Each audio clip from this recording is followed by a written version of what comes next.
Howdy folks, today I'm going to review a book, and that is going to be this one, Ivanowski's Polish Saber Fencing. Now, I'm going to start out straight up and just say who I think should really pick this up and will become really a staple on their shelves. For first of all, obviously anyone interested in Polish saber fighting is going to want to pick it up, and really anyone interested in Eastern saber fighting in general is going to really like it. Secondly, anyone interested in Napoleonic history or Napoleonic military history, I think will also find some interesting nuggets of information there, because even though this original manual was published in 1834, it is written and with commentary by veterans of the Napoleonic Wars. So it's all coming from their perspective and a personal perspective, and really interesting. Lastly, I think who would also really enjoy this book and should pick it up is anyone interested in cavalry fighting, because it's all from the perspective of fighting with a sword on horseback. Not only against other cavalry individually, but also fighting against foot. And also there's a short section on fighting in formation against other cavalry formations. And that is really interesting, even though, like I say, it's quite short. But it is certainly geared very uniquely towards cavalry fighting. Now, next I'll answer if this book is what I hoped it was going to be. Now, in a very small glimmer of hope in the back of my mind, I hoped that this would be the book to uncover all the secrets of the Polish cross-cutting art that was so famous throughout Europe. And I knew this book was originally published in the 1800s, in the 1830s. I knew it wouldn't be period from the 16 or 1700s, but I hope that it would give us enough to really form a solid foundation to give us something to practice and study, that we can say for sure this is the Polish cross-cutting art. Is it that? No. But as is discussed in the book by the editor pretty extensively, there is reason to believe that is what's being taught in the manual certainly at least gives us more hints and more information about what that cross-cutting art would look like. So I certainly am glad I bought the book. I have no regrets about buying it, but it didn't hit that magic gem of a dusty old book hiding away in a library that held all the secrets I was looking for. Now, next I'm going to talk about the manual itself and give my impressions of it. I'm not going to go through all the details, of course. It's not a coverage of all the techniques and things that are taught in the book. Pick up the book to read it and find it yourself, but I'm going to give an overview of what is contained in the book. So, like I say, it's published in 1836, this manual by Ivanowski. And what he's doing is he's publishing a cavalry manual of what he wants to be adopted by the French military. And he's also coming, again, as a veteran of the Napoleonic Wars, and it bears some weight. The manual actually starts out with a recommendation from an unnamed general, even though, as the editor notes, we probably know who it is. And it starts out with this recommendation talking about the art and saying that it's this new system and new sword that's being introduced that is really interesting and unique. And that gets us into the first part of the actual manual itself. Isn't the fencing manual. A good portion of it is actually describing a sword and what his sword for his system looks like. And it gives some tips on how to make it and very particular details about its construction. And what's really unique about it, he calls it a new saber. It's not actually a new saber, but to Western Europe and certainly to Parisian minds, it would be quite different. Because in Western Europe at this time, fencing generally was very point-centric, very thrust-centric. So their swords focus on having a heavier hilt with less weight in the blade so that you can have better point control and more hand protection. It's always a pro and con of things, right? But he's suggesting the opposite, which is much more like this sword I have here. So he suggests just a knuckle bow, just a little back crossbar there, and more weight in the blade. Now, he doesn't propose a heavy weapon by any means. He makes it very clear it should be light. But he talks about the physics and dynamics of a weapon and how it should behave like a sword. If it's a good cutter, it should behave like a hammer or an axe. And in those kind of tools, you can imagine if you have most of the weight towards the back of the hand, it wouldn't be as good at cutting, at least. Because you can imagine if you held a hammer or an axe by the head and you try and hit things with it, It might kind of work, but it would be pretty terrible as an axe or a hammer. So he suggests a sword, and his sword should be very much like that, and that is what his system is based off of. So he starts the manual about sword fighting talking about a sword and his sword. So once we get past that, and he lays out his foundations and principles and what the sword of his system should be like, then we get into the actual manual. Now, overall, he doesn't cover a lot. It's a pretty short manual, less than maybe a third of the actual book. You can see it's not a huge book, and maybe a third of this is the actual manual itself, including the recommendation by that general and including the description of the sword. So it's not a lot of actual fighting material here, but that makes sense in context 100%, because as I said, he's trying to get this approved by the French military, and he even says specifically it's a system that should be easy to be taught and someone can learn very quickly.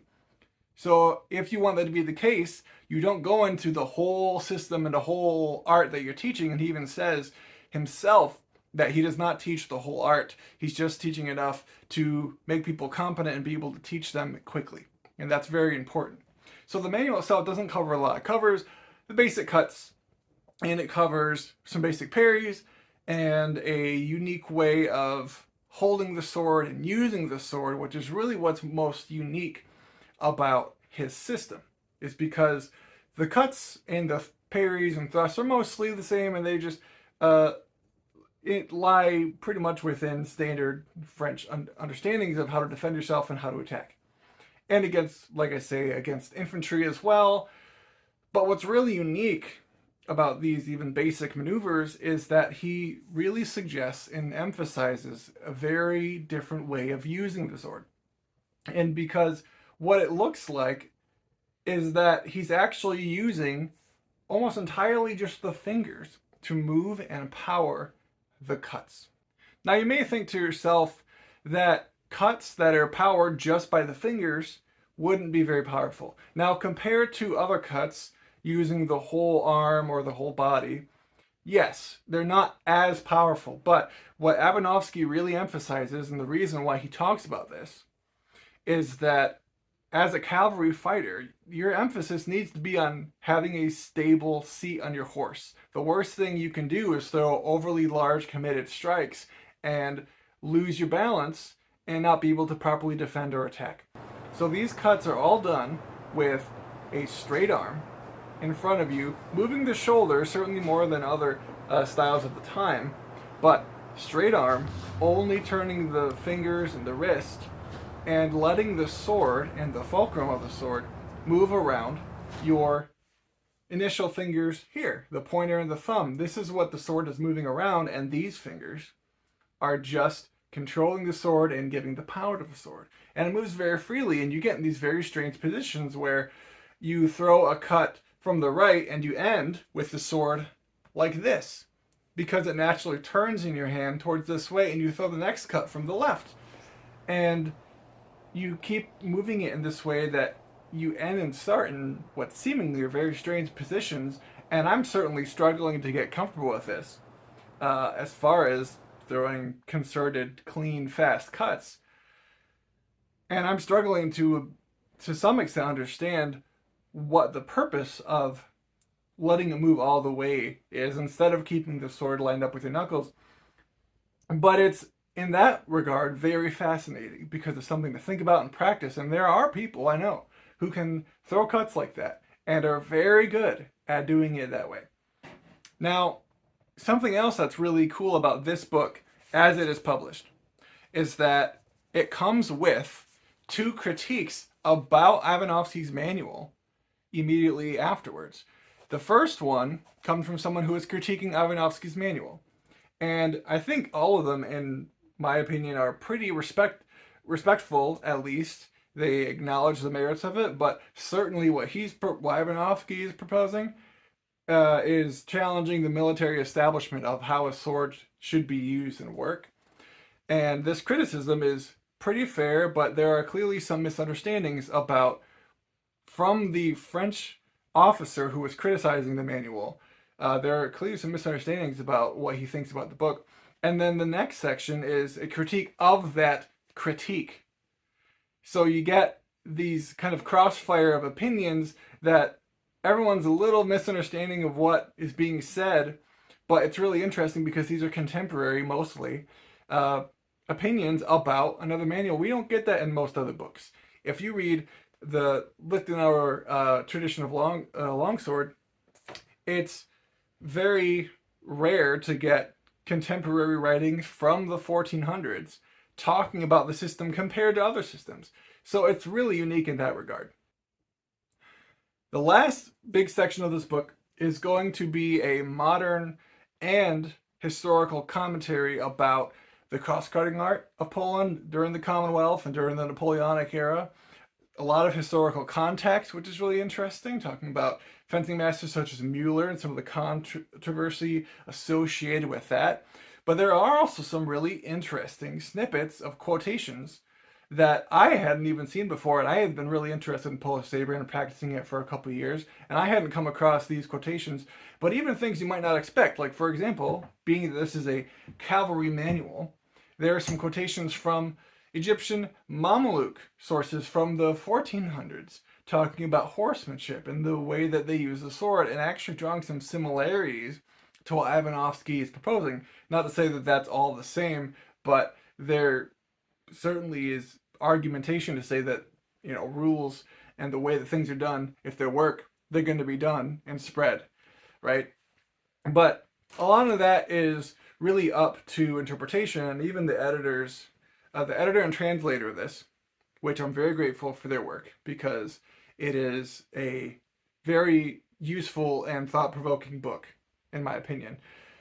And there's a lot to talk about here, and certainly stuff that will be worth interpreting and reading about and rereading. And I like that at least it's not a huge book, like I say, for a number of reasons. So I can reread this, once a year, just as a review, and just get a refresher. And who knows what I'll find that I'll go back to and be like, oh, now that makes sense, or now I'm picking up that. I didn't think of that last time.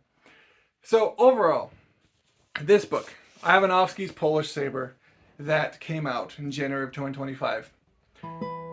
I really like it, and it's been really interesting, and I hope that you pick it up, because their work should be supported, and it takes a lot of work to do this. Now, there's plenty more I could talk about this, and there's plenty more that I will have to practice to get a better understanding of this manual and what it's actually teaching and getting good at it. But that's why it's actually really fun. Thank you for watching, and I hope you have a good day. Thank you.